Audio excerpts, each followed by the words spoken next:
저에 대한 기소는 이미 전에도 수차례 말씀드렸던 것처럼 답정 기소입니다. 이미 정해놓고 기소하기로 했던 검찰이 다만 시간을 지연하고 온갖 압수수색 쇼, 체포영장 쇼를 벌이면서 시간을 끌고 정치적으로 활용하다가 이제 정해진 답대로 기소한 것입니다. 그 검찰의 사건 조작이 정유 가경입니다. 내장동에서 이익을 본 것은 다 전직 검사들입니다. 정해진 기소였지만 법정에서 진실을 가리기 위해서 최선을 다할 것이고 결국 명명백백하게 진실이 드러날 것이라고 믿습니다. 법위에 누구도 군림할 수 없는 것이고 누구나 법 앞에 평등한 것 아니겠습니까? 유감스러운 것은 이재명 대표에 대한 체포동의안이 국회의원 특권을 악용해서 부결되었다고 하는 점이고요. 민주당은 말 따로 행동 따로 하는 그런 모습에서 이제는 탈피했다는 점을 다시 한번 강조합니다. 당원 80조 그대로 적용해야 한다는 분도 계시고 어떻게 보세요? 저는 그 후자의 말씀을 하시는 의원을 직접 만나본 적은 없는데요. 이 문제에 대해서는 의원들이 규탄대에 대했고 전 당원 규탄대에도 했지 않습니까? 그게 뭘 말하겠습니까? 정치탄압으로 규정했다는 뜻이죠. 이것은 80조 제3항에 따라서 정치탄압으로 규정해서 절차적으로 당무위원회에서 의결해서 소위 말하면 그 당직 유지하는 걸로 결정됐군요. 사무총장의 판단, 당무회의의 의결 이런 걸 통해서 결정을 해나가야지 마치 이재명 대표나 측근들이 이 문제에 대해서는 어떤 결정을 내려놓고 그걸로 몰고 가는 듯이 그 당대표직을 방탄에 이용한다는 그런 의혹을 받을 만한 행위들을 하고 발언들을 하는 게 저는 기본적으로 이해가 안 갑니다.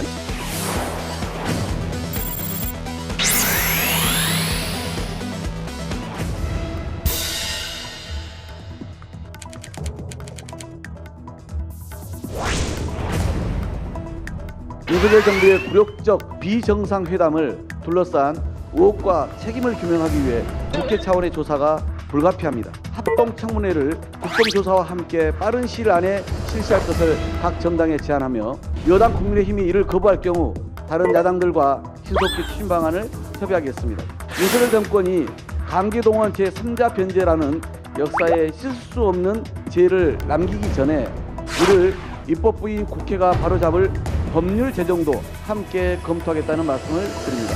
이 외교에 여야가 없는데 자꾸 국내 정치를 이용하고 이재명 대표의 사법적 리스크 이 방어를 위해서 어떤 그런 걸 끌어다가 자꾸 외부로 이런 한일 관계로 눈을 돌리는 거지. 민주당이요 입이 10개라도 할 말이 없는 사람들입니다.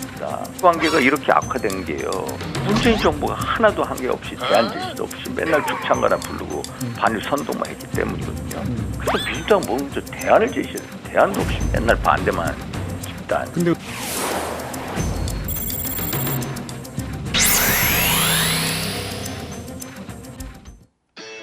국가대표 정치뉴스쇼 5시 정치부에 시작하겠습니다. 잘 지냈어요? 네. 자, 대장동 수사가 시작된 지 1년 반 만에 민주당 이재명 대표가 재판에 넘겨졌습니다. 네. 조금 전에 그 영상에서도 나왔습니다만 이재명 대표가 직접 입장을 밝혔죠. 네, 그렇습니다. 이 대표는 온갖 압수수색쇼를 벌이며 정치적으로 활용하다가 정해진 답대로 기소한 거라고 검찰의 기소를 비판했습니다. 그러면서 법정에서 진실을 가리기 위해서 최선을 다하겠다고 말했는데요. 반면 국민의힘은 당연한 기소라고 했습니다. 누구도 법 위에 군림할 수 없다고 했는데요. 특히 이 대표가 더 이상 민주당의 대표를 수행할 수 없는 거 아니냐고 강조했습니다. 민주당에는 당원 80조라는 게 있잖아요. 네. 그러니까 당직자가 부정부패 혐의로 기소되는 경우에는 이제 직무를 정지하는 그런 내용인데 지금 민주당 내에서 이 당원 80조를 적용할지 여부를 놓고서 회의가 열리고 있다는 거죠. 네, 맞습니다. 5시부터 당무위원회가 시작되는데요. 관심은 당원 80조 예외 조항을 적용할지 여부입니다. 해당 수사가 정치보복으로 인정되면 당무위의 의결로 직무정지를 취소한다는 내용인데요. 현재로서는 예외 조항을 적용할 가능성이 높아 보입니다. 네, 정치부회의 도중에 속보가 나오겠네요. 네. 지금 분위기로는 이재명 대표가 당대표직을 유지할 거라고 보는 시각이 일반적인데 네. 어쨌든 당내에서는 다양한 목소리가 나오고 있죠. 네, 그렇습니다. 일단 비명계인 김종민 의원은 이 대표나 측근들이 결정을 내려놓고 몰고 가듯 해서 방탄 의혹을 받는 게 이해가 되지 않는다고 비판했습니다. 또 계파 색채가 옅은 우상호 의원은 당의 면모를 일신하는 쇄신책이 있어야 하는데 그러려면 당직 개편이 필요하다는 의견을 내기도 했습니다. 네. 조금 전에 우상호 의원이 이제 영상에서 이제 정치 탄압이라는 또 그런 얘기를 또 하기도 했잖아요. 자, 관련 소식은 저희가 뉴스픽에서 잠시 후에 짚어보도록 하고요. 한일 정상회담을 둘러싼 정치권 공방은 더 가열되고 있는데 민주당 내에서는 아주 예민한 단어인 탄핵이라는 단어도 종종 나오네요. 네, 맞습니다. 민주당은 오늘 굴종 외교, 규탄, 태극기 달기 운동을 진행하는 등 공세 수위를 끌어올리고 있습니다. 어제 국정조사를 추진하겠다고 한 데 이어서 유관 상임위가 참여하는 합동 청문회를 실시하겠다고 주장하기도 했는데요. 국민의힘은 외교를 정쟁 삼아 국위를 팔아먹는 국폭, 국회 현장 폭력 행위를 지속한다면 국민들은 민주당의 퇴출을 본격적으로 검토할 거라고 반박했습니다. 네, 정상회담 관련한 얘기는요. 저희가 상황실에서 또 짚어보도록 하겠습니다. 유정아 실장이 일본 뉴스까지 잘 챙기더라고요. 정말요? 네. 기대하겠습니다. 네, 좋아요. 자, 들어갈게요. 네. 네.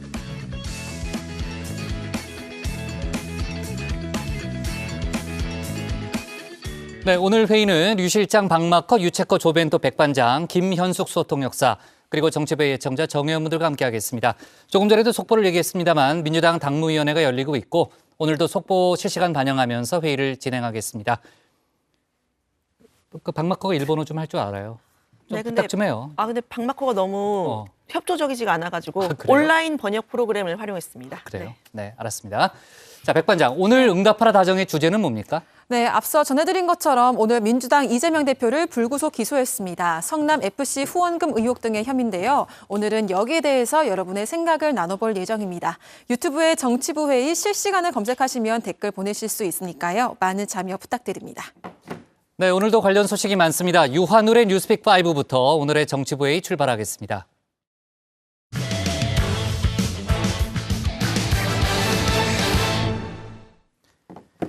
검찰이 이재명 민주당 대표를 배임과 제3자 뇌물죄 등 5개 혐의로 기소했습니다.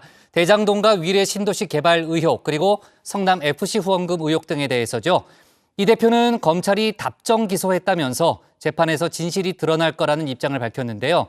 민주당은 곧바로 사실상 이재명 대표의 대표직 유지를 위한 절차에 들어갔습니다. 지금도 회의가 열리고 있는데요. 관련 소식을 유한울 체커가 정리했습니다. 네, 5시 하면 다정해 정의원들의 뉴스 큐레이터 울체커입니다. 수요일의 뉴스픽5 바로 들어갑니다. 오늘 준비한 소식은요. 법원의 시간, 직회부대 거부권, 올해도 한 번, 북한 먹방 2탄, 퍼펙트 엔딩으로 잡았습니다. 검찰이 오늘 민주당 이재명 대표를 수사 시작 1년 반 만에 재판에 넘겼습니다. 대장동과 위례 신도시 개발 특혜 의혹, 그리고 성남FC 후원금 의혹에 대해서인데요. 당시 성남시장으로서 최종 책임자였던 이 대표에게 책임을 묻겠다는 겁니다. 이 대표는 이번 기소는 예상 가능한 답정 기소라면서 이제부터 시작될 법원의 시간에서 진실을 가리겠다고 했습니다. 이미 정해놓고 기소하기로 했던 검찰이 다만 시간을 지연하고 온갖 압수수색 쇼, 체포영장 쇼를 벌이면서 시간을 끌고 정치적으로 활용하다가 이제 그 정해진 답대로 기소한 것입니다. 전혀 놀랄 일도 아닙니다. 정해진 기소였지만 법정에서 진실을 가리기 위해서 최선을 다할 것이고 결국 명명백백하게 진실이 드러날 것이라고 믿습니다. 검찰이 이 대표 공소장에 적은 혐의들 간단하게 정리해봅니다. 우선 대장동 개발 관련해서는요. 이른바 김만배 일당에게 사업 정보를 제공하는 등 특혜를 줬다고 보고 있습니다. 이 과정에서 원래 개발 이익의 70%인 6,725억 원까지도 이익을 볼 수 있었던 성남도시개발공사가 1,822억 원만 받았으니까 이 대표가 손해를 끼친 거라고 주장하면서 배임 혐의를 적용한 건데요. 국회 체포동의안 표결 당시에도 이 대표와 한동훈 장관은 이렇게 주고받았죠. 돈을 버는 것이 시장의 의무도 아니지만 적극 행정을 통해서 5,503억 원을 벌었음에도 더 많이 벌었어야 한다라며 배임죄라고 주장합니다. 개발 이익의 70%를 환수 못했으니 배임죄다라고 하는데 70%라는 수치는 대체 어디서 나온 것입니까? 비유하자면 영업사원이 100만 원짜리 휴대폰을 주인 몰래 아는 사람에게 미리 짜고 10만 원에 판 겁니다. 여기서 주인은 90만 원의 피해를 본 것이지 10만 원이라도 벌어준 것 아니냐는 변명이 통할 수는 없을 겁니다.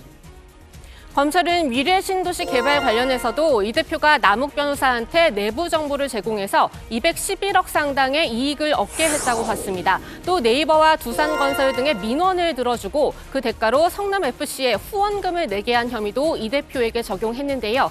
하지만 이른바 428억 원 약정 혐의는 빠졌습니다. 지금은 적으로 돌아선 유동규 전 본부장을 비롯해 정진상, 김용 등 이 대표 측근들의 구속영장 청구서에 들어간 이 저수지에 넣어둔 돈이라는 표현 등으로 가장 큰 주목을 받고 있었죠. 유 전 본부장과 남욱 변호사가 진술한 내용이지만 모두 화천대유 대주주 김만배 씨의 전원이었습니다. 하지만 김 씨는 아니라고 부인하고 있습니다. 3인방에게 이 집은 30% 알리면서 필요할 때 잘 써라, 잘 보관하고 있겠다 이렇게 말했다고 합니다.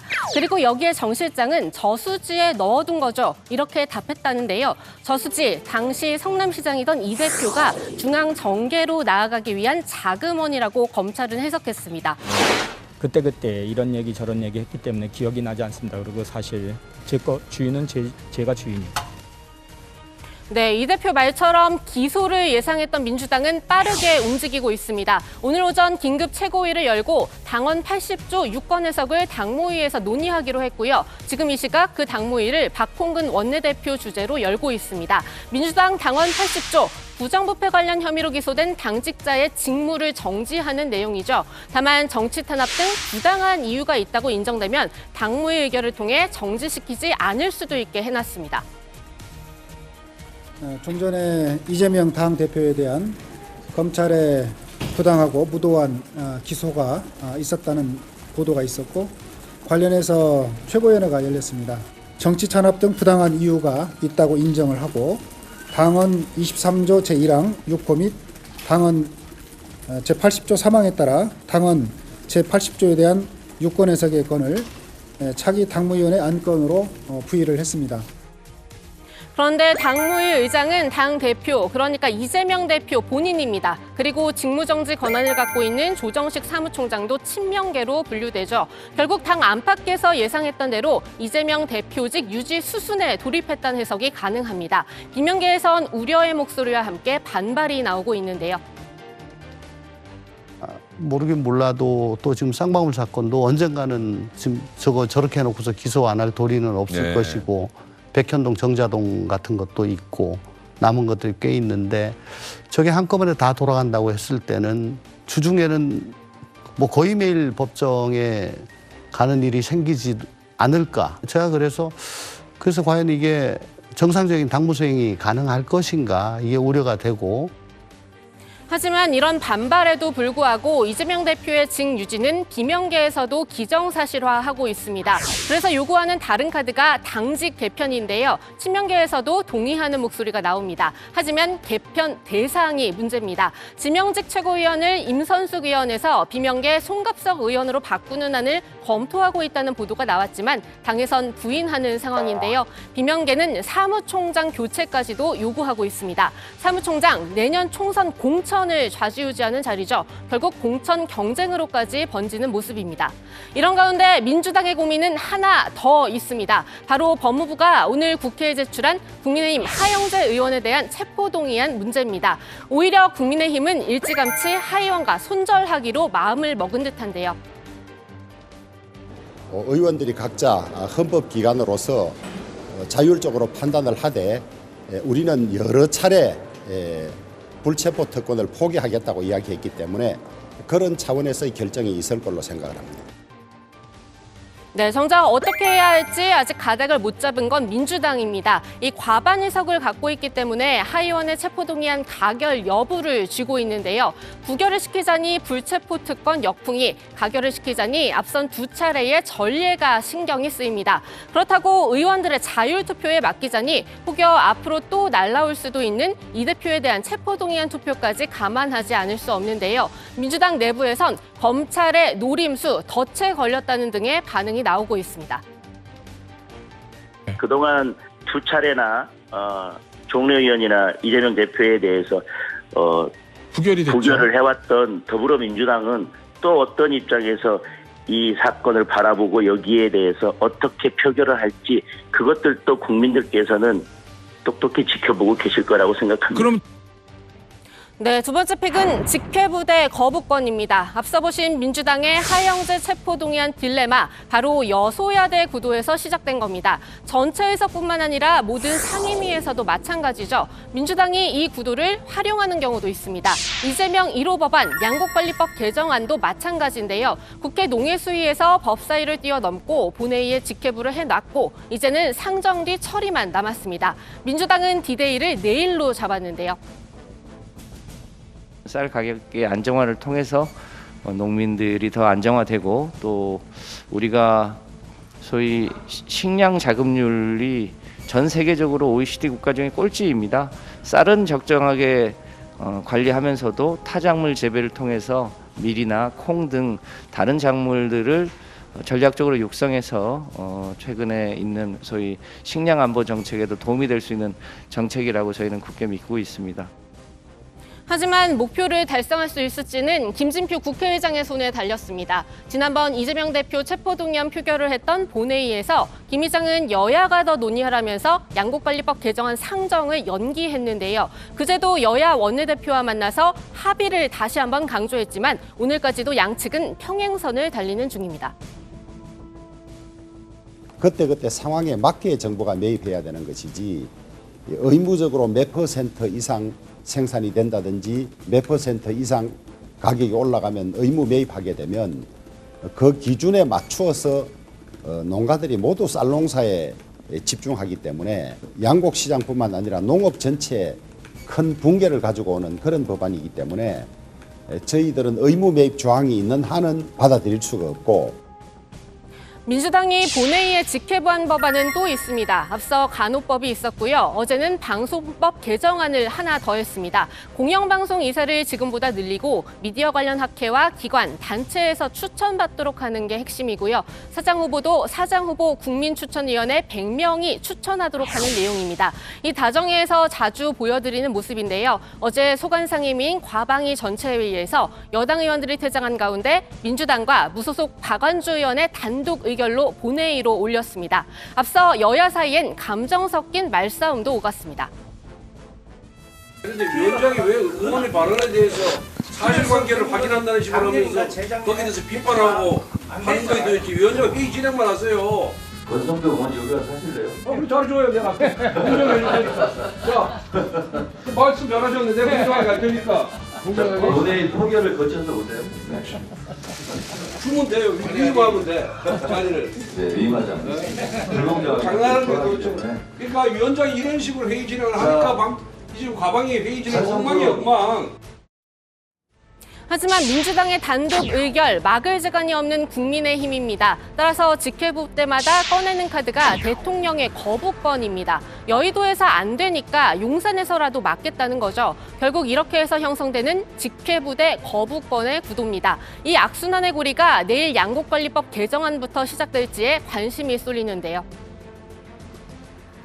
만약에 통과된다면 정부의 제2요구권, 거부권 행사를 건의할 그런 생각입니다만은 만약에 그 이후에 벌어지는 여러 가지 상황들이 있다면 그것은 전적으로 민주당이 책임져야 할 일이라고 생각합니다. 직회부를 남발하고 있는데 내년 4월 총선에서 국민들의 엄중한 심판을 피해갈 길이 없을 것이라고 생각합니다. 사실 이 직회부는 2012년 국회 선진화법과 함께 생겨난 겁니다. 법사위가 다른 상임위원들의 그 상원 노릇을 한다는 지적을 탈피해보고자 만든 제도였는데요. 이쯤 되면 법의 취지대로 국회 선진화를 위한 게 맞는지 의문이 듭니다. 네, 세 번째 픽은 올해도 한 번입니다. 코로나 예방접종, 올해는 10월과 11월 중에 한 번 맞으셔야겠습니다. 질병청이 오늘 발표한 2023년도 접종 계획에 따른 건데요. 면역 형성이 어렵고 지속 기간이 짧은 면역 저하자는 2번 접종해야 합니다. 그렇다면 이제 매년 한 번씩 정기적으로 맞아야 하는 건가 궁금하실 텐데요. 아직은 정기 예방접종이라고 할 수는 없고요. 임시 예방접종을 연례화해서 한다는 그런 의미이고요. 그 필수 예방접종에 대한 계획은 저희가 수립해서 2024년도부터 어떻게 수행할지에 대해서는 전문가 논의 그리고 예방접종 전문위원회 의결을 통해서 결정해 나갈 예정입니다. 네, 그리고 코로나의 감염병 등급이 현행 2급에서 이 4급으로 내려간다고 해도 올해에는 전 국민 모두 무료로 접종이 가능합니다. 그리고 또 이번 동절기 추가 접종을 안 하신 분들은 다음 달 7일까지만 진행한다고 하니까요. 기억해 두시면 좋겠습니다. 그렇다고 해서 그 이후 접종이 완전히 중단되는 건 아닙니다. 네, 다음 픽은 북한 먹방 2탄입니다. 북한 유튜버 유미가 이번엔 문재인 전 대통령도 2018년 평양 방문 때 방문했던 곳이죠. 대동강 수산물 시장을 찾았습니다. 지난번 옥류관 쟁반고기국수 먹방에 이어서 이번에는 철갑상어 먹방을 선보였는데요. What kind of recipe do you have in mind? It is sturgeon.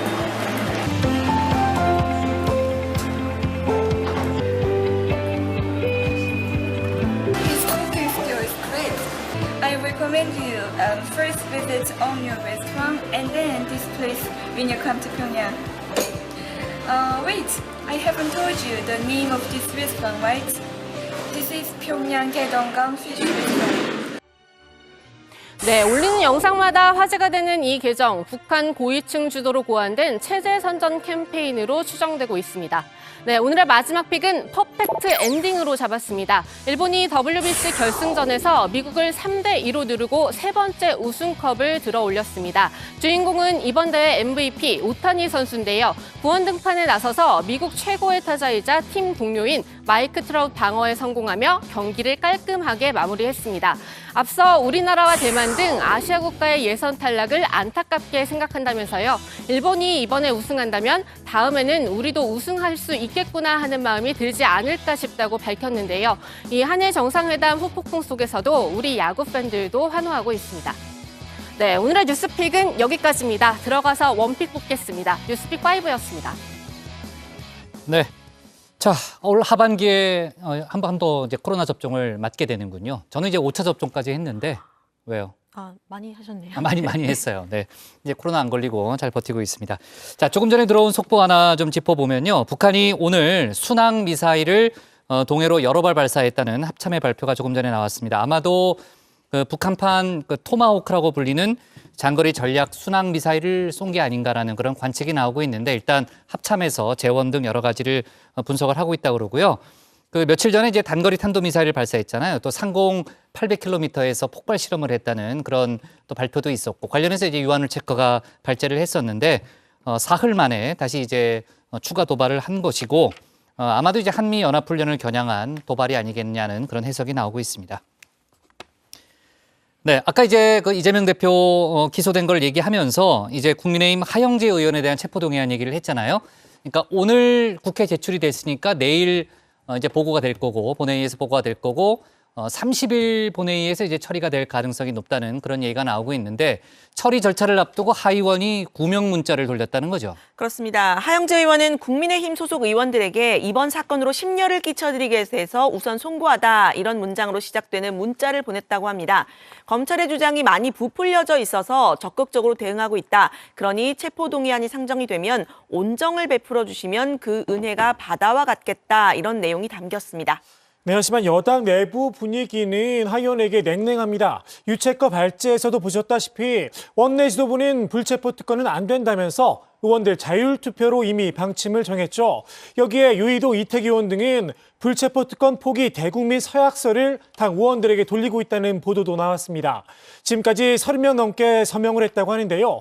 내일 본회의 전에 따로 기자회견을 열고 이번 서약운동의 현황과 의미를 설명한다고 합니다.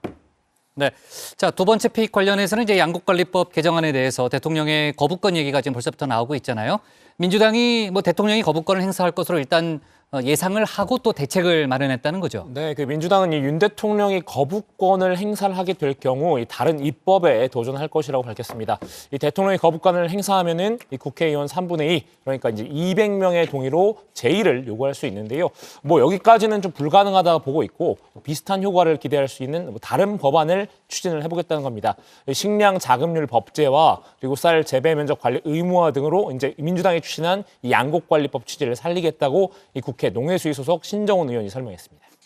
네, 어제 뉴스픽에서 다뤘던 내용 속보 하나만 좀 살펴보겠습니다. 어제 미국 국무부의 국가별 인권 보고서를 이제 뉴스픽에서 다뤘는데 국무부가 우리나라 관련한 부분을 일부 수정했다는 거죠. 네, 맞습니다. 어제 이 보고서에 윤 대통령 비서거 논란에 대한 여권 대응을 언급하면서 소제목으로 폭력과 괴롭힘을 달아놨다고 전해드렸는데요. 하루 만에 이 소제목이 삭제됐습니다. 다만 내용은 그대로인데요. 박진 외교부 장관은 어제 국회 외통위에서 NGO 단체 언급 내용을 인용하고 취합한 보고서로서 미국 측 판단이 포함된 건 아니라고 진화에 나선 바도 있습니다. 미국 국무부도 우리 정부의 요청에 따라 해당 소제목을 삭제한 걸로 보입니다. 이 대통령실 관계자는 보고서를 즉각 수락했다는 건 그 보고서가 정확하지 않다는 걸 인정한 거라고 조금 전에 입장도 내놨습니다.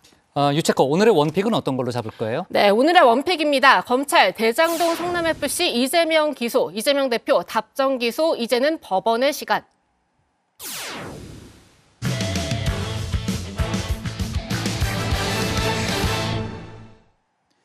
윤석열 대통령이 직접 한일 관계는 과거를 넘어서야 한다고 대국민 설득에 나섰죠. 오늘 발표된 여론조사에서는 회담을 잘했다는 여론보다는 잘못했다는 여론이 더 많았습니다. 민주당 이재명 대표는 태극기 달기 운동까지 벌이면서 맹공을 폈는데요. 관련 소식을 유정아 상황실장이 정리했습니다. 과거는 직시하고 기억해야 됩니다. 그러나 과거에 발목이 잡혀서는 안 됩니다. 저마저 적대적 민족주의와 반일 감정을 자극해 국내 정치에 활용하려 한다면 대통령으로서의 책무를 저버리는 것이라고 생각했습니다. 네, 마치 대국민 담화 같았던 윤석열 대통령의 어제 발언. 한일 정상회담은 미래 세대를 위한 결단이었다라는 점을 강조했습니다. 보수와 진보를 각각 상징하는 박정희, 김대중 전 대통령의 대일 외교를 함께 언급을 하면서 양 진영 모두를 향한 설득전에 나섰습니다. 당시 불욕적이고 매국적 외교라는 극렬한 반대 여론이 들끓었지만 박 대통령은 피해의식과 열등감에 사로잡혀 일본이라면 무조건 겁부터 집어먹는 것이 바로 굴욕적 자세라고 지적했습니다. 부침을 거듭하던 한일 관계의 새로운 지평을 연 것은 1998년 김대중 대통령이었습니다. 김 대통령은 오부치 일본 총리와의 정상회담을 통해 21세기 새로운 한일 파트너십을 선언했습니다. 네, 23분이었죠. 이례적으로 발언이 길었던 건 국내적으로 한일 정상회담 결과에 대한 여론의 반발에 부딪혔다. 이런 평가 때문인 듯합니다. 실제로 오늘 발표된 쿠키뉴스와 데이터 리서치의 여론조사 결과를 좀 보면요. 지난 회담 잘했다는 평가는 38.8%였고 잘 못했다는 평가는 58.6%로 거의 60%에 육박했습니다. 일본 국민들의 평가가 담긴 여론조사 결과 제가 보여드렸었는데 이 부분과는 정반대의 결과죠. 성향별로 살펴보면요. 중도층에서는 잘했다는 평가가 32%인 반면 잘 못했다는 평가가 66.5%로 전체 국민을 조사한 것보다 이 부정평가가 더 높았다는 점이 눈에 띕니다. 진보와 보수층의 긍정, 부정 여론은 이렇게 정반대의 모습인데요. 특히 진보층에서는 잘못했다는 여론이 80%를 넘는 이런 압도적인 결과를 보였다는 점도 눈에 띕니다. 다만 이 조사는 윤 대통령의 어제 이 발언 전인 19일에서 20일에 진행이 됐는데요. 민주당은 이런 한일 정상회담에 대한 비판 여론에 발맞춰서 대일 굴종 외교, 규탄, 태극기 달기 운동에 나섰습니다. 이 자세히 보시면 역사를 팔아서 미래를 살 수 없다라는 이 스티커를 각자 자동차에 붙이는 겁니다. 태극기를 다시 우리 손에 들고 각 가정에 개양하고 차에 붙이고 그래서 우리나라가 결코 일본에 끌려가는 존재가 아니라 아주 당당한 자주 독립국임을 우리 국민들 스스로 보여주시기를 부탁드립니다. 뒤떨어지면 대책이 없는데? 안 떨어지더라고요. 뒤에도 안 떨어지고. 좀 대놨네. 맞나요? 잘하셨네. 뒤에는 붙여 있습니다. 아니, 네, 민주당은 윤 대통령의 발언 중에서 특히 일본이 수십 차례 사과를 했다라고 한 부분을 문제 삼았습니다. 더 이상 사과는 없다 이런 기조였던 아베 전 총리 또 자민당 극우 의원의 발언인 줄 알았다 이런 말도 했는데요. 윤석열 대통령의 말부터 차례로 들어보시죠. 일본은 이미 수십 차례에 걸쳐 우리에게 과거사 문제에 대해 반성과 사과를 표한 바 있습니다. 아이고 또 사과해야 돼, 또 사과하란 말이냐, 이런 태도를 취하는 가해자가 과연 진짜 사과를 한 것이겠습니까? 더 이상의 사과를 거부했던 아베 전 총리의 전후 70년 담화가 아닙니다. 최소한 반성문이라도 읽을 줄 알았던 우리 국민은 또다시 절망해야 했습니다. 네, 윤 대통령은 전임 문재인 정부가 한일 관계를 악화시켰다면서 반도체 부품 수출 규제를 해제한 점 성과로 꼽았죠. 민주당은 오히려 이 문재인 정부 덕에 소부장, 즉 소재 부품 장비의 산업에서 이 기술 독립을 이뤘다면서 윤석열 정부가 우리 기업 지원 예산을 삭감했다고 질타했습니다. 용인에 조성될 예정인 반도체 클러스터에 일본의 기술력 있는 반도체 소부장 업체들을 대거 유치함으로써 세계 최고의 반도체 첨단 혁신 기지를 이룰 수 있습니다. 우리 정부의 소부장 독립 정책에 의해서 상당 부분의 일본 소부장 산업들이 우리 국내 산업으로 대치됐습니다. 대체 누구를 위한, 어느 나라 산업과 기업을 위한 정책입니까? 일본을 위한 대통령인지 대한민국을 위한 대통령인지 우리 국민들께서는 헷갈리고 있습니다. 네, 국민의힘은 민주당의 이런 비판들 과도한 반일 프레임이라고 했습니다. 구한말에 쇄국 정책을 고집하면서 내부 권력 투쟁에만 골몰하던 국가 지도자들이 나라를 망쳤습니다. 국민들 엄청난 고통 속으로 밀어넣었죠. 민주당이 그와 같은 과거의 행태를 답습하다가는 역사적 죄를 짓게 될 것이다. 네, 윤 대통령의 어제 발언에는 논란이 됐던 내용들이 빠져 있었죠. 한일 간의 진실 게임 양상으로 지금 흐르고 있는 일본군 위안부 문제, 또 후쿠시마 수산물 수입 문제 등이 대화 테이블에 올랐는지 아닌지에 대해서는 언급하지 않은 겁니다. 국민과의 대화나 기자회견 형식이었다면 이제 질문을 좀 했을 텐데 장관들과 하는 국무회의 일부를 중계한 거기 때문에 물어볼 기회도 없었죠. 민주당은 회담에서 구체적으로 어떤 내용이 오갔는지 국회 국정조사가 필요하다고 했습니다. 여야 협상의 실무를 담당하는 진성준 원내수석입니다.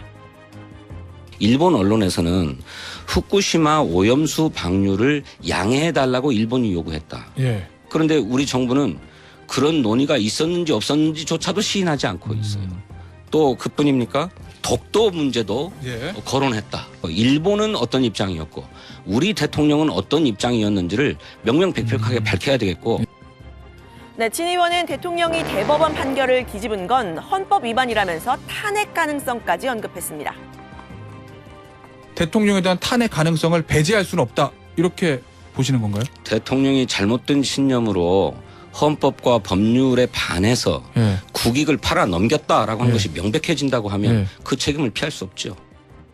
네, 다만 민주당 내에서는요, 정상 간 대화, 국가 기밀로 보호해야 될 사안들이 많아서 공개적인 국정조사는 현실적으로 어렵다 이런 얘기도 나왔는데요. 외통위 소속의 우상호 의원입니다.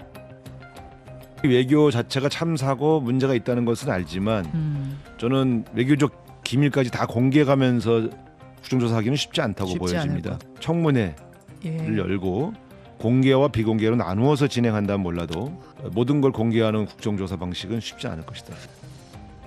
네, 국민의힘은 이 국정조사에 탄핵까지 언급하는 것 나가도 너무 나간 처사다 이렇게 말을 했는데요. 학교 폭력, 학폭에 빗대서 국폭이다, 즉 국회 폭력이라고 했습니다. 국익을 위한 대통령의 외교적 결단까지 국정조사를 들이대는 것은 나가도 너무 나간 처사입니다.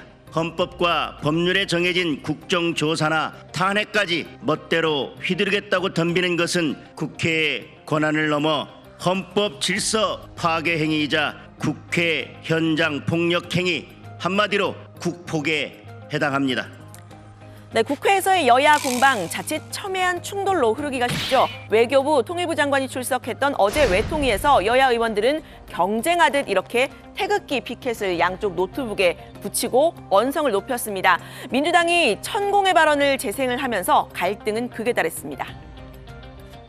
친일 대일 외교의 기조가 어디에서부터 시작됐는지를 바로 이 천공의 지침을 보면은 알 수 있습니다. 위원장님, 이것은 제2의 태블릿이고 천공 선생 방해하지 마세요. 방해하지 마세요. 방해하지 마세요. 관계 있습니다. 이게 지금 현안하고 직결돼 있는 겁니다. 이 외교가 지금 어디에서 시작됐는지를 지금 밝히고 있는 거잖아요. 질의 방해하지 마세요, 태영 의원님. 왜 이렇게 천공 얘기만 나오면 무릎을 떠십니까? 아니 대통령이 방해라고 천공 얘기가 무슨 관 지금 위원장님 저렇게 방해하는 경우에는 경고를 내려주십시오. 이것은 최순실에서 천공으로 바톤 터치된 제2의 국정농단입니다.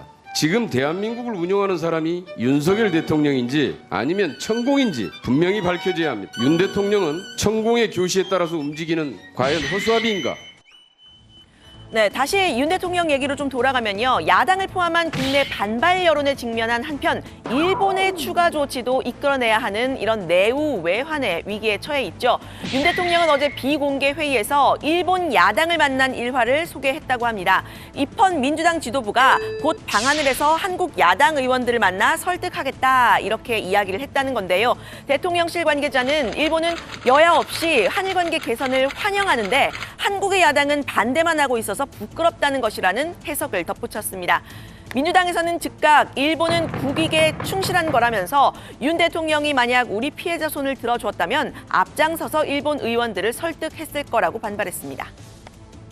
입헌 민주당 의원도 기본적으로 일본의 국익을 위해서 뛰죠. 윤석열 대통령이 우리 피해자 문제, 강제동원 피해자와 한일 간의 역사 정의를 바로 세우신다면 제가 먼저 앞장서서 일본 의원들을 설득하고 일본 사회에 가서 우리 입장을 설명하겠습니다. 네, 일본 입장에서는 여당이든 야당이든 이 윤 대통령의 이 제3자 변제안을 비롯한 결단, 반기지 않을 이유가 없죠. 실제로 한국 내 여론 악화를 우려해서 윤 대통령의 조치에 호응하자 이런 정치권 내 여론이 있다고 합니다. 일본에서 그런 우려가 없지는 않아요. 네. 그러니까 윤석열 정부 시절에 그 시기에 시대에 될 수 있는 대로 윤 대통령이 잘 할 수 있도록 국내 정치에 있어서도 뭔가 도와주자. 위안부 합의서처럼 되지 않도록 이 시절에 협조, 협력, 지원 많이 하자. 그런 분위기가 돼 있다는 거예요. 네, 한일 정상회담 이후의 한일 관계 어떻게 될까요? 제가 직접 통화를 좀 여러 군데 해봤는데 전문가들 사이에서도 전망이 좀 엇갈렸습니다. 신뢰 회복의 시작이라면서 일본이 좀 더 진솔하게 나올 가능성 없지 않다는 의견이 있었는데요. 기시다 총리가 강경했던 아베 전 총리와는 좀 다른 길을 갈 수도 있다는 기대를 드러내면서 일본 내 정치 지형을 고려한 접근을 해야 한다고 했습니다. 이번 회담이 사실은 지금 부족하다라는 사실은 한국의 여론이 많은데 시작 지점이냐 이게 결말이냐 시작이라는 점에서 보면 앞으로 만들어 가야 될 부분이 많다는 것을 말씀을 드릴 수 있고 앞으로 해야 될 경제 협력, 안보 협력 이런 것을 통해서 시너지 효과가 점차적으로 한일 간의 신뢰를 회복하고 앞으로 좋은 방향으로 나아가게 되면 일본도 이전에 했던 여러 가지 연설 또는 담화에서 나타난 통절한 사죄와 반성이라는 그런 부분에 대해서 좀 더 진솔하게 나올 가능성은 없지는 않다. 보수 세력들은 아베 수상이 갖고 있었던 사죄와 반성을 하지 않겠다는 것에 대해서 기시다가 더욱더 양보를 하고 있는 것이 아니냐는 굉장한 경계심과 초조감이 있다고 봐요. 그래서 일본 내에서도 그런 언론을 둘러싸고 가짜뉴스도 내고 일본 정치적 지형이라든지 이런 그룹들을 좀 더 우리 편으로 잘 끌어들여서 여론을 좀 더 확산하는 노력들이 필요하다. 네, 반면 일본 그리고 미국의 일방치중하는 외교로는 기본적으로 우리 국익을 챙기기가 어렵다 이런 지적도 있었습니다. 지금은 미중 간 경쟁이 치열해지고 북핵 위기가 고도화되고 있는 그런 복합적인 상황인데 지금 윤석열 정부가 너무 단순하게 생각하고 있다는 겁니다. 일본과 미국은 우리 편이니 마냥 자유롭게 또 북한과 중국, 러시아에 대해서는 아주 가혹하게 대하는 방식으로는 실용적인 위기 대응이 가능하겠냐 이런 질문도 나왔습니다. 대통령뿐 아니라 참모들이 그렇게 생각하는 것 같은데 흑백론 그리고 내 편이냐 너 편이냐 북중러하고 한미일 간의 갈등 구도가 다시 재현이 된다면 북핵 해결, 한반도 평화체제 구축, 평화통일, 북한 급변 사태 때 원활한 수습 이게 다 어려워져요. 네, 한미 정상회담의 후폭풍 당분간 계속될 듯한데요. 최소 5월 일본이 G7의 초청을 받은 윤석열 대통령에게 기시다 총리가 어떤 조치를 내놓을 때까지는 이 국내 반발은 이어질 것으로 보입니다. 오늘 발제는 이렇게 정리합니다. 일본 담장 허문 윤석열 대통령 국내 반발에 직면, 탄핵 언급하며 태극기 달기 운동하는 민주당. 네, 자 한일 정상회담 뒷얘기가 일본 언론에도 계속해서 보도가 되고 있죠. 네, 그렇습니다. 일본 마이니치 신문은 어제 기시다 총리가 자민당 간부들을 만나서 뒷이야기를 풀어놨다고 보도했는데요. 이 기시다 총리가 좀 밝힌 내용을 살펴보면 이 화제가 됐던 2차 만찬 오므라이스 가게에서 오므라이스, 하야시 라이스, 햄버거 스테이크가 나왔는데 양이 상당히 많아 다 먹을 수 없었다. 윤 대통령이 건배를 하면서 술을 다 마셔서 깜짝 놀랐다는 말을 했다고 전해지고 있습니다. 윤 대통령은 기시다 총리를 향해서 일본 정치권에서 술이 가장 세냐고도 물었다고 하는데요. 두 정상의 2차 자리는 비교적 화기애애한 분위기에서 진행된 것으로 보입니다. 네, 그러니까 원샷을 했다는 뭐 그런 아마 보도 내용인 것 같고 불편한 기류도 보도가 됐다는 거죠. 그렇습니다. 같은 마이니치 신문인데요. 한일의원연맹 일본 측 누카가 후쿠시로 회장이 지난 17일에 일본산 멍게 수입 재개를 요청을 했다. 그런데 우리 대통령실 관계자가 일본 측의 동영상 촬영을 제지했다. 이렇게 보도를 한 겁니다. 이 내용은 미묘한 한일의 온도차라는 기명 칼럼에 실렸는데요. 이 칼럼에 따르면 윤 대통령은 이 누카가 회장의 요청에 대해서 지난 정부는 정면 대처를 피한 경향이 있다. 국제원자력기구 절차에 따라서 시간이 걸리더라도 일본 측이 이해할 수 있도록 노력하겠다라고 반응했다는 윤 대통령의 발언도 소개를 했습니다. 대화에 오른 이 멍게는 후쿠시마 인근에서 난 해산물로 보이는데요. 이 글을 쓴 고가 위원은 수입 재개에 대해서 긍정적인 것처럼도 들린다 이렇게 썼습니다.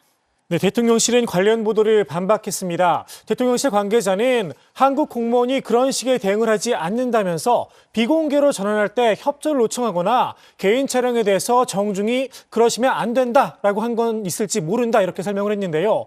이 관계자는 해당 칼럼을 쓴 사람은 그 현장에 없었고 본인은 있었다면서 멍게라는 단어도 나오지 않았다고 말했습니다. 대통령실은 독도나 위안부 문제는 논의한 적 없다고 다시 한번 강조를 했습니다. 네. 후쿠시마 수산물 수입 또 오염수 방류에 대한 국내 여론은 상당히 좀 악화되는 그런 분위기죠.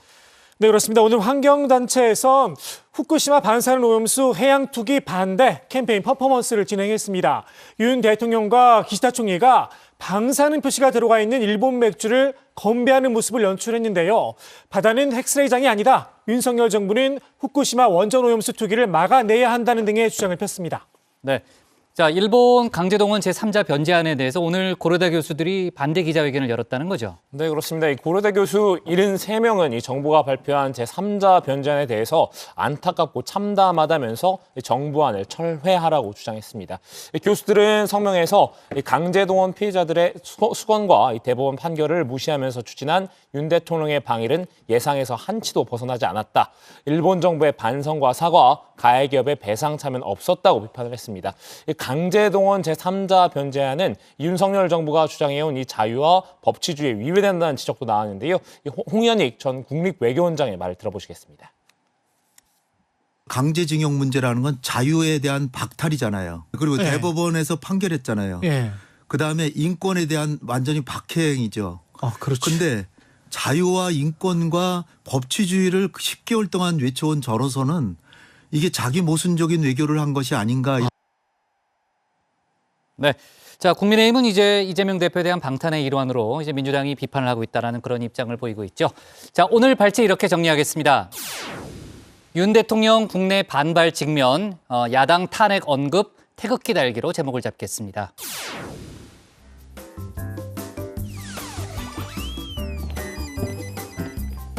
안녕하세요. 정치부의의 소통시간 백반장입니다. 여러분, 오늘 날씨가 정말 따뜻하죠. 내일은 오늘보다도 더 따뜻하다고 하는데요.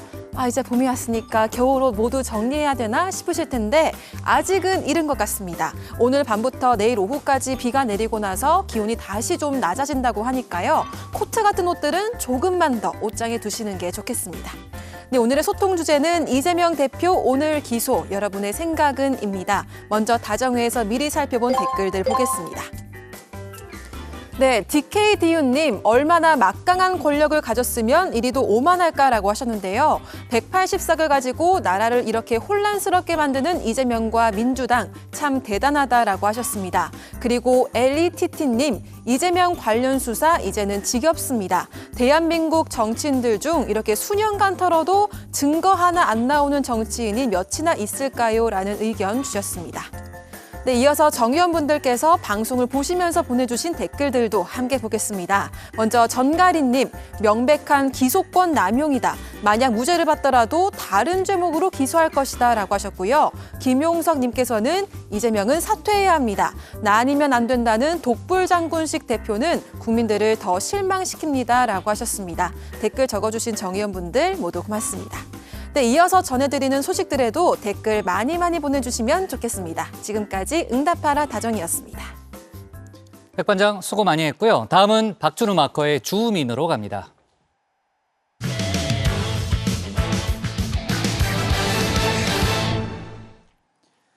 최근 여론조사를 보면 국민의힘의 청년층 지지율에 경고등이 들어왔죠. 김기현 지도부 출범 이후 청년층이 대거 이탈했다는 건데요. 김 대표는 서둘러 MG 표심 잡기에 나섰습니다. 청년층 맞춤형 민생 행보에 나선 상황인데요. 관련 내용을 주민에서 짚어봅니다. 결국에는 그 개혁 세력이라고 대표되는 천하람 위원장과 제가 대표하는 그 세력의 표가 오히려 총선 때 필요하다. 총선에 필요한 상황이라고 사람들이 인식하기 시작하는 것 같다. 국민의힘 이준석 전 대표 어제 배짱 전략을 구사 중이라고 설명드렸죠. 김기현 대표가 결국 자신에게 손 내밀 수밖에 없을 것이라는 자신감을 내비쳤는데요. 그도 그럴 것이 이 국민의힘 청년층 지지율에 이미 빨간불이 들어온 겁니다. 최근 한국갤럽의 여론조사 결과를 살펴볼까요? 국민의힘 지지율은 직전 조사에 비해 4%포인트 떨어진 34%를 기록했는데요. 18에서 29세 청년층으로만 범위를 좁힐 경우 지지율은 13%로 나타났습니다. 직전 조사인 24%보다 11%포인트 급락한 결과인데요. 전 연령대를 통틀어서 가장 낮은 수준입니다. 리얼미터 조사에서도 비슷한 결과를 보였습니다. 18에서 29세 응답자들의 국민의힘 지지율은 33.1%였는데요. 이달 초보다 8.2%포인트 하락한 수치입니다. 진단명을 붙여보자면 MG 외면일 텐데요. 야, 민지가 해달라는데 한번 좀 해보자. 같이 하면 되잖아. 진단이 나왔으면 원인에 따른 처방이 필요하겠죠. 이 MZ세대가 국민의힘에 등을 돌린 배경에는 이 주 최대 69시간 근로제가 있다는 분석이 나왔는데요. 이 노동시간에 민감한 MZ세대를 중심으로 비판 여론이 거셌기 때문입니다. 국민의힘은 제도의 본래 취지가 이 전달 과정에서 왜곡됐다면서 진화에 나섰지만 논란은 쉽사리 가라앉지 않는 분위기인데요. 그래서 내놓은 국민의힘의 처방전, 바로 MZ세대와의 소통입니다. 지도부 내 젊은 피인 장해찬 청년 최고위원과 김병민 최고위원에게 특명을 내렸죠. 이달 24일 MZ세대 노조와 치맥 회동을 할 예정인데요. 소통 강화의 일환이라고 합니다. 방송에서는 뭐 MZ세대가 맑은 눈에 광인 나와서 눈 똑바로 뜨고 막 이 부장님 저 연차 쓸 거예요. 왜? 이유는 묻지 마세요. 제 시간이니까요. 제 시간은 소중합니다. 막 이러는 것 같지만 실제 조사해보면 20대 30대 직장인들이 상사 눈치 보느라 연차를 더 못 쓴다니까요. 휴가권 사각지대에 있는 젊은 근로자들의 목소리를 잘 반영하고 그들을 안심시키는 게 중요하다고 생각하기 때문에 더 적극적으로 소통해 나가려는 겁니다. 혹시 주 최대 69시간 근로시간 개편안을 포함해서 여러 노동 이슈와 관련한 이 MZ세대의 목소리를 듣고 정책에 반영하겠다는 취지인데요. 다만 이 장 청년 최고위원과 MZ 노조 사이에 소통이 원활하게 이루어질지는 미지수입니다. 장 최고위원, 최근 민주노총 해체를 주장하다가 라디오 진행자와 언성을 높이며 다퉜던 일이 있었죠. 간첩만 잡아도 민주노총 지도부는 다 해산될 것 같아요. 네, 알겠습니다.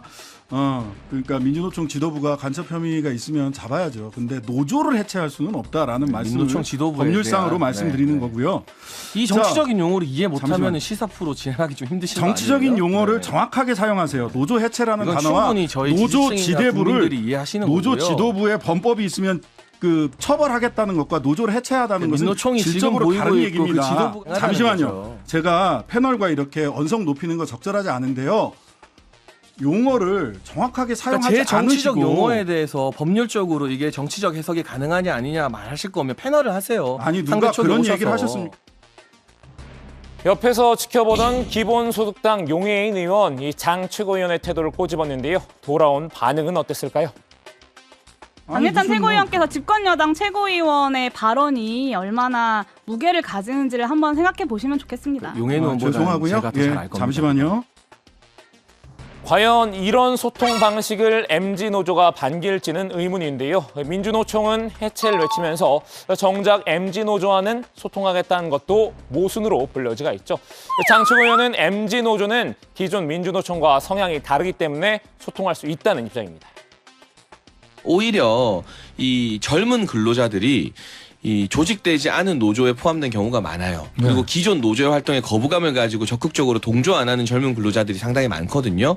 지금 막 새로 고침 협의회나 이런 MZ 노조가 그 모든 젊은 근로자들을 다 대표하진 않겠지만 그래도 어느 정도 기존 노조에 동의하지 않는 젊은 세대의 인식을 공유하고 있기 때문에 그럼 이 민주노총에 소속된 MZ세대는 만나지 않겠다는 뜻일까요? 노조를 갈라칠 게 아니라 모두 만나야 한다는 지적이 뒤따랐는데요. 민주노총, 한국노총도 가리지 않고 만나셔야 된다고 생각을 합니다. 네이버 카카오, 뭐 넥슨, 스마일게이트 이런 IT 업계 이제 노조들이 또 민주노총 산하에 있기도 하고요. 그러니까 편견 없이 좀 만나셨으면 좋겠고. MZ 이탈의 두 번째 원인, 이 새로 출범한 김기현 지도부가 이 두터운 2030 지지 기반을 쌓았던 이준석 전 대표 측을 껴안지 못했기 때문이라는 시각도 있습니다. 양측이 진정한 이 화학적 결합을 이뤄야만 이 집 나간 MZ가 다시 돌아올 것이라는 전망인데요. 이에 따른 김기현 대표의 처방, 바로 천하람 포섭입니다. 취임 직후 당권 경쟁자 가운데 유일하게 이 친이준석계 천하람 전남 순천갑 당협위원장과는 만나지 못했죠. 이 천 위원장 측이 이 친이준석계를 향한 일부 지도부 인사들의 비난 발언을 문제를 삼아서 만남을 거절했기 때문입니다. 김재원 최고위원 같은 분들은 뭐 저희가 훌리건이다 이렇게 하고 계시기 때문에 근데 이제 결국은 어떤 정당이든지 다양한 시도가 나오고 다양한 목소리가 나와야 이제 국민의 모습과 좀 닮아가는 거거든요. 김 대표는 이 천 위원장과 만나기 위해 여러 채널로 연락을 취하고 있는 것으로 알려졌는데요. 그 연장선상에서 이준석발 당혁신위원회의 혁신안 수용 여부도 검토 중입니다. 천 위원장은 혁신위원으로 활동을 해왔었죠. 일단 김 대표는 이 전 대표의 핵심 정책이었던 공직 후보자 기초 자격평가 PPAT 확대는 수용할 수 없다는 방침을 세우긴 했지만요. 이 6개 혁신안 중 절반 정도는 받을 것으로 보입니다. 이 혁신안 수용을 전면 거부한 건 결국 이준석계에 대한 배척으로 비칠 수 있기 때문인데요.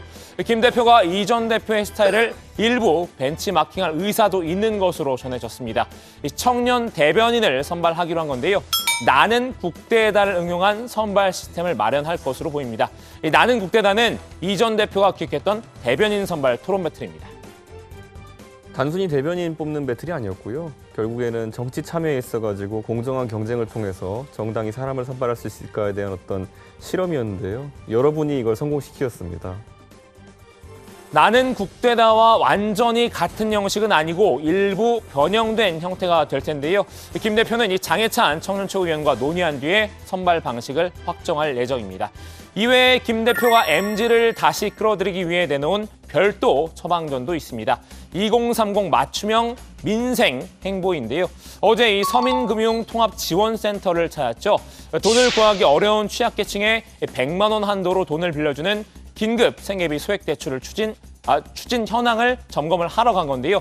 이 자리에서 2030에 대한 더욱 두터운 지원을 당부했습니다. 아직도 활동해야 될 시간이 많이 남아있고 활동할 에너지를 갖고 있는 2030 청년들이 저신용 때문에 경제적 활동을 하는 데서 어려움이 생기지 않도록 하는 것은 다른 계층보다 더 적극적인 지원 조치가 필요하다. 그와 같은 대책을 강구해달라는 요청을 드렸습니다. 취업을 하지 못한 2030이 소액의 급전을 구하지 못해 불법 사금융에 손을 벌린 일을 막겠다는 건데요. 이 대학생들에게 1,000원 아침밥을 제공하는 사업도 확대할 계획이라고 합니다. 이 1,000원 아침밥은 학생이 1,000원을 내면 정부가 1,000원을 지원을 하고 이 나머지 차액은 대학이 충당하는 사업인데요. 이 고물가 시대에 학생들 밥값 부담이라도 덜어주겠다는 목표입니다. 어떻게든 당의 지지율을 끌어올리기 위한 노력들을 해나갈 것이고 청년층, 특히 수도권 지역의 민심을 얻기 위한 구체적 행보를 해나가겠습니다. 자, 오늘은 이 빨간불이 들어온 MG 표심을 잡기 위한 김기현 지도부의 처방전을 살펴봤는데요. 주민 한마디는 이 처방전으로 정리하겠습니다. MG 외면 처방전 1. MG 노조 소통 강화 2. 이준석 스타일 일부 수용 3. MG 맞춤형 민생행보. 네. 자, 아까 이제 그 박준호 마커가 중간에 설명을 했습니다만 이제 최재형 의원이 김기현 대표에게 6개 혁신안을 보고를 했고 사실 이제 받아들이기 어렵지 않겠냐는 그런 전망도 있었습니다만 일부 수용하겠다는 의사를 밝혔다는 거네요. 네, 맞습니다. 김 대표는 어제는 이 혁신안 수용 여부에 대해 즉답을 피했는데요. 6개 혁신안 가운데 절반 정도는 받을 가능성이 크다고 합니다. 이준석 체제에서 출범한 혁신위는 지난해 말 임기를 마치면서 이 6개 혁신안을 발표했는데요. 이 가운데 공천 부적격 기준 강화, 온라인 당원 투표제 도입, 그리고 상설위원회 개편 및 특위 활성화, 여의도 연구원 개혁 등은 수용할 것으로 보입니다. 이 김 대표가 당대표 후보 시절부터 강조했던 사항이기 때문입니다. 김 대표가 이 혁신안을 아예 수용을 하지 않을 경우에는 이 친 이준석계에게 이 공격의 빌미를 제공할 수 있다는 점도 고려한 것으로 보이는데요. 특히 천하람 전남 순천갑 당협위원장도 혁신위원으로 활동을 했었던 만큼 천 위원장 포섭을 위해서는 혁신안을 어느 정도는 받아들여야 한다고 판단한 듯합니다. 다만 이 전 대표의 핵심 정책이었던 이 공직 후보자 기초 자격평가 PPAT 확대는 수용 불가하다는 방침이라고 하는데요. 김 대표 측은 이 공직자의 윤리 기준을 높이는 방법은 다양하기 때문에 다른 방법을 찾을 것이라고 전했습니다. 네, 자 다른 주제로 넘어가서요. 검찰이 전직 대통령 전두환 씨 일가의 비자금 의혹을 다시 들여다본다는 거죠.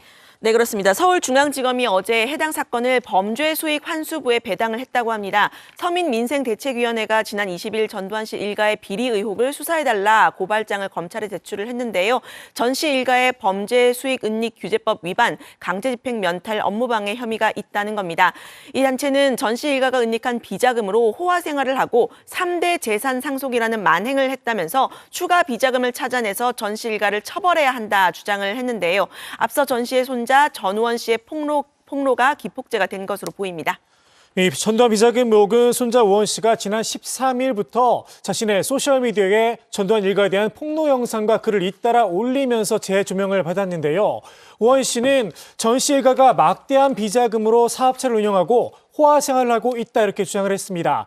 가족이 신분 세탁과 차명 계좌를 통해서 법망을 피해왔다면서 자신도 범죄자로 처벌받을 각오를 하고 있다 이렇게 말했는데요. 특히 작은아버지이자 전두환 씨의 셋째 아들인 전재만 씨에 대해선 미국 나파밸리에서 와이너리를 운영하고 있다면서 검은 돈의 냄새가 난다 이렇게 주장을 했습니다. 지난번에 이제 우원 씨 폭로 때 저희가 한번 정리는 했습니다만 지금 전 씨 일가에서 거둬들인 추징금이 정확히 얼마죠?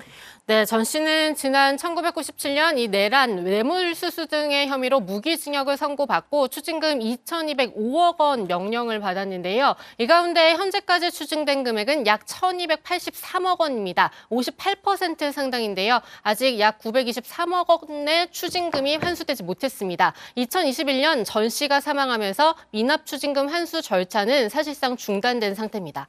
네.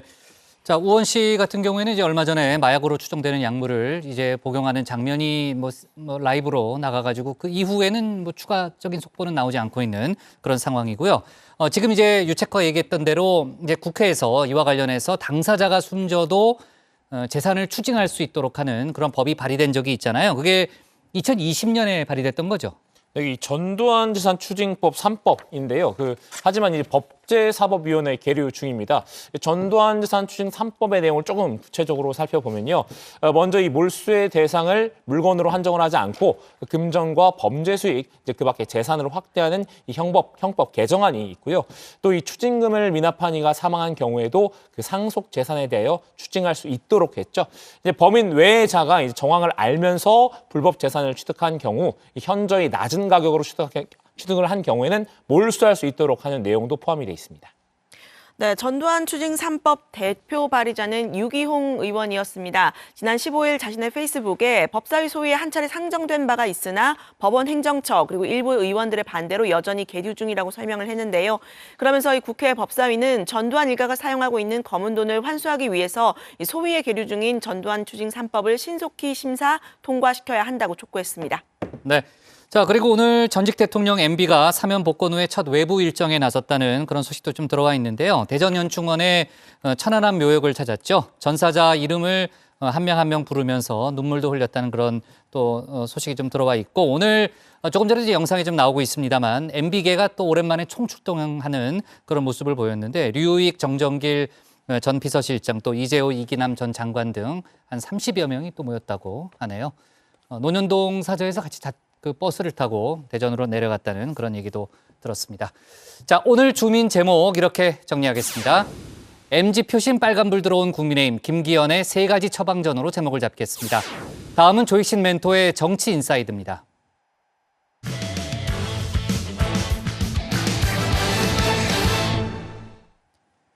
근로시간 개편 문제를 놓고 대통령실과 정부가 엇박자를 내왔죠. 윤 대통령이 어제 주 60시간 이상 근무는 무리라는 입장도 밝혔는데요. 국민의힘은 근로시간 개편 문제를 원점에서 재검토한다는 입장입니다.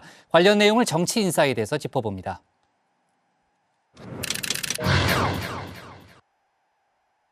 저는 주당 60시간 이상의 근무는 건강보호 차원에서 무리라고 하는 생각은 변함이 없습니다. 주당 60시간 이상 근무는 무리다.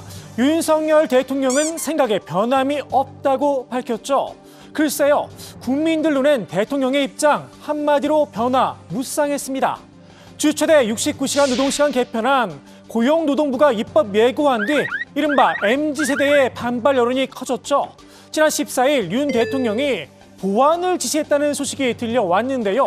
노동시간 개편안을 원점 재검토하는 게 아니냐라는 해석이 나오자 한덕수 총리가 나서 수정은 없다, 못을 박았죠. 대통령과 직접 통화까지 했다면서 말입니다. 입법 예고에 붙인 그 안건에 대해서 무슨 지금 우리가 뭐 그거를 수정을 해야 된다든지 뭐 이래야 된다든지 하는 생각은 전혀 없어요. 그건 제가 대통령님하고 통화했습니다. 그러니까 원점 재검토가 아니다라고 하신 거고, 그렇죠. 원점 재검토라는 의논이 것을 안 된 것이 아니다라고 말씀하신 건가요? 그러니까 대통령과 같이 이렇게 의논을 그렇죠. 저하고 엇박자는 확실히 아니다는 말씀. 한 총리의 발언, 대통령실에서 보기엔 엇박자였나 봅니다. 브리핑을 통해서 다시 한번 수정 입장을 밝혔습니다. 자유롭게 노사 협의할 수 있도록 하되 주당 최대 근로시간은 노동약자의 여론을 더 세밀하게 청취한 후 방향을 잡을 것입니다. 주 최대 69시간 근로가 살인적이란 비판이 쏟아지자 이번엔 윤 대통령이 적절한 상한 캡을 제시했죠. 대통령께서는 연장 근로를 하더라도 주 60시간 이상은 무리라는 인식을 가지고 있습니다. 입법 예고된 정부안에서 적절한 상한 캡을 씌우지 않은 것에 대해 유감으로 여기고 보완을 지시하셨습니다. 그런데 이 주 60시간 상한 캡, 그렇게 일하는 게 힘들지 않겠냐는 대통령의 개인 생각이라는 주장이 나왔습니다. 바로 대통령실 고위 관계자의 입에서 말입니다. 근로시간 상한선이 주 60시간 이상일 수도 있고 아예 상한선을 고집하지 않을 수도 있다는 겁니다. 대통령실은 이 설명으로 혼란이 정리되길 바란다 이렇게 말했는데요. 하루 만에 윤 대통령이 다시 한번 주 60시간 이상 근무는 무리라는 입장을 밝히면서 말 그대로 혼란의 도가니에 빠져들었습니다. 오늘자 주요 일간지 사설인데요. 정부의 오락가락 개편안을 한 목소리로 질타했습니다. 도대체 어쩌자는 거냐? 민망하지 않느냐? 이러고도 국민 신뢰를 얻겠느냐? 완전 패기가 답이라는 겁니다. 민주당도 비판 대열에 가세했습니다. 또 대통령실이 대통령 개인 의견이다 이렇게 말할지 궁금합니다. 대통령과 대통령실조차 손발이 안 맞을 정도로 졸속 노동계약을 추진하고 있다는 자기 고백입니다. 대통령실에서 대통령을 디스하는 대통령 개인 생각이라는 믿지 못할 일이 벌어지고 있습니다. 대통령을 혼내고 꾸짖는 대통령 위의 상황은 누굽니까? 국민의힘에서도 쓴소리가 나왔습니다. 대통령실 참모진이 윤 대통령의 뜻을 제대로 살피지 못하고 있다는 겁니다. 대통령실 고위 관계자의 발언으로 아마 나왔던 것으로 알고 있는데요. 그 대통령의 발언과 그 진위에 대해서 아마 참모진이 제대로 뒷받침하지 못한 거라고 생각합니다. 네, 대통령실 관계자가 뭐 그 이상도 가능하다 하는 식으로 혼선을 주는 건 좀 부적절한 소통 방식이었던 것 같습니다. 윤석열 정부의 오락가락 행태, 국민들 눈엔 딱 이렇게 보였을 듯 싶습니다. 이랬다가 저랬다가 왔다 갔다. 수정을 해야 된다든지 뭐 이래야 된다든지 하는 생각은 전혀 없어요. 저는 주당 60시간 이상의 근무는 무리라고. 무슨 정책이 이렇게 대통령 말 다루고 이거 국민의 삶을 두고 장난하는 겁니까? 근로시간 개편을 추진한 주무장관이죠. 이정식 고용노동부 장관, 결국 국회에서 고개를 숙였습니다. 고용노동부 주무부처 장관으로서 제가 많은 부족함이 있었고 그건 뭐 송구스럽게 생각을 합니다. 근로시간 개편 문제를 놓고 정부가 갈팡질팡한 이유, 결국 국민들의 반대 여론 때문이죠. 대통령실과 여당은 노동부의 홍보가 부족했던 탓으로 돌렸는데요. 이른바 69시간 프레임에 갇혔다 하소연을 했습니다. 실제로 전체 근로시간은 줄어들도록 설계가 돼 있는데 국민들이 잘 모르고 있다는 겁니다. 글쎄요, 과연 그럴까요?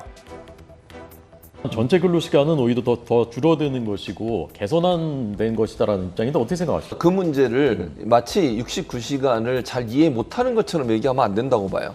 국민들 다 알고 있어요. 지금 말씀하신 그대로를. 다만 현실적으로 이게 가능하냐의 문제라는 거죠. 현행 주 52시간제도 제대로 지켜지지 않고 있는데 정부의 개편안을 어떻게 믿느냐? 이 질문부터 풀어야 한다는 겁니다. 결국 신뢰의 문제인데요. 국민의힘 지도부 사실상 전면 재검토하겠다는 입장을 밝혔죠.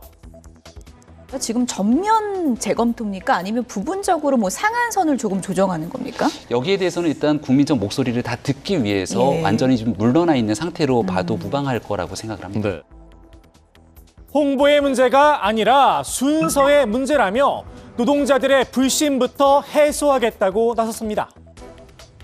공짜 야근 근절, 그리고 공짜 초과 근로 근절, 그리고 휴가권 자유롭게 쓸 수 있는 분위기 만들기, 이런 부분에 좀 집중해서 여기서부터 신뢰를 쌓아가는 단계를 좀 밟을 필요가 있다는. 정의당이 제안한 공짜 야근 근절이나 포괄임금제 이 부작용 이 대체하는 법안에 대해서도 저는 논의가 가능하다고 보거든요. 노동환경 개선을 위해 정의당과도 손을 잡을 수 있다는 건데요. 정의당도 이 문제만큼은 반대할 이유가 없겠죠. 포괄임금제 폐지, 뭐 쪼개기 알바 방지, 임금체불 방지 다 제가 대표 발의했던 법안들인데 이런 법안 먼저 처리해 주시면 저는 적극적으로 나서겠습니다. 다만 주당 근무 시간을 늘리는 방안에 대해선 반대 의사를 분명히 했습니다. 과로사가 괜히 있는 게 아니거든요. 사람의 몸은 갑자기 많이 일하면 죽습니다. 병들고요. 그렇기 때문에 안전한 환경에서 우리가 일을 해야 하기 때문에 죽지 않고 일해야 하기 때문에 뭐 죽으러 나가는 사람은 없지 않습니까? 그렇죠. 민주당도 불합리한 임금제도를 손보겠다고 나섰는데요. 정부의 개편안에 맞서 주당 노동시간을 오히려 줄여야 한다. 주 4.5일 제도 들고 나왔습니다. 국민에게 공짜 노동, 공짜 야근을 강요하지 못하도록 불합리한 임금 제도를 손보겠습니다. 주당 52시간제 정착을 넘어서서 이제 주 4.5일제로 나아가야 합니다. 국민을 쥐어짜서 성장하는 시대는 이제 끝났습니다. 공짜 노동 근절. 오랜만에 여야가 정책적으로 한 목소리를 낸 듯한데요. 유연근로제를 확대하느냐, 4.5일제를 도입하느냐, 이후 논의는 누가 국민들을 얼마나 설득하느냐에 달려 있을 듯합니다. 여야가 설득해야 할 주요 대상, 바로 노동계죠. 정부 여당은 아직까지 양대 노조와는 이렇다 할 대화에 나서지 않고 있는데요. 이정식 노동부 장관, 이른바 MG 노조하고만 소통을 이어갔습니다. 오늘로 벌써 두 번째 간담회를 열었습니다. 정부는 공짜 야근, 임금 세벌, 근로시간 산정 회피 등에 단호하게 대처하여 실노동시간을 줄이고 자율, 준법, 신뢰의 노동 질서를 확립하겠습니다. 정부는 변화를 꿈꾸는 미래 세대를 위하여 노동개혁 완수에 모든 역량을 집중하고 있습니다. 노동계를 비롯한 정치권에선 정부가 노조 갈라치기 나선 게 아니냐 비판의 목소리가 나오고 있는데요. 왜 양대 노조 소속 청년들은 만나주지 않느냐는 겁니다. 노동자들 의견 수렴하고 하신다고 하셨지 않습니까? 이게 국가를 만들었다. 정의연판이 이 장관, 앞서 MZ세대의 권리의식을 높게 평가했었죠. 근데 요새 MZ세대들은 뭐 부회장 나와라, 회장 나와라, 뭐 성과급이 무슨 근거로 이렇게 됐냐라고 해서 권리의식이 굉장히 뛰어나다. 노동부 장관 나오라는 MZ세대의 외침, 언제까지 외면할지 궁금합니다. 사실 이 장관, 한국노총 출신이죠. 친정과의 대화를 마다할 이유가 있을까요? 여기에 민주노총도 소통이 꼭 필요합니다. 윤석열 정부의 노동 유연성 확대 고민, 게임, 다시 말해 IT 업계에서 시작이 됐죠. 게임 같은 거 하나 개발하려고 그러면 정말 한 주에 52시간이 아니라 주 120시간 일해야 된다는 거예요. 그러고 한 2주 바짝 하고 그다음에 노는 거지. IT 업계 노조들 대부분 민주노총 소속입니다. 네, 네이버 카카오, 뭐 넥슨, 스마일게이트 이런 IT 업계 이제 노조들이 또 민주노총 산하에 있기도 하고요. 그러니까 편견 없이 좀 만나셨으면 좋겠고, 국민들께 설명 및 납득시키셔야죠. 근로시간 개편안을 전면 재검토하기로 한 여권. 이번엔 제대로 소통하면서 국민들을 설득할 수 있을까요? 오늘의 정치 인사이드 이렇게 정리합니다. 특정 노조 안 돼 갈라친다기보다는 저 개인적으로는, 그리고 또 국민의힘 지도부에서는 민노총의 어떤 정치 투쟁에 대한 광범위한 문제의식을 갖고 있기는 합니다. 네.